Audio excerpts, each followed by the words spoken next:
નામ ને બધું. મારું નામ વશી અર્ણવ છે. હું ધોરણ 2 માં 11 અભ્યાસ કરું છું. આજે હું સુભાષચંદ્ર બોઝ બન્યો છું. ગુલામ ભારતને આઝાદ કરવા આજે આપણે સૌ ભેગા થયા છે. મારી પાસે સાધનો, યંત્રો અને પૈસા બધું જ છે, પણ હવે મને તમે જોઈએ છે. તમારી અંદરની પ્રેરણા જોઈએ છે કે જેથી આપણે સૌ એક થઈને ગુલામ ભારતને આઝાદ કરાવી શકીએ.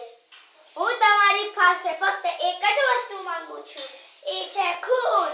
કહેવાય છે કે खून का बदला खून. सिर्फ और सिर्फ खून ही आजादी की कीमत चुका सकता है.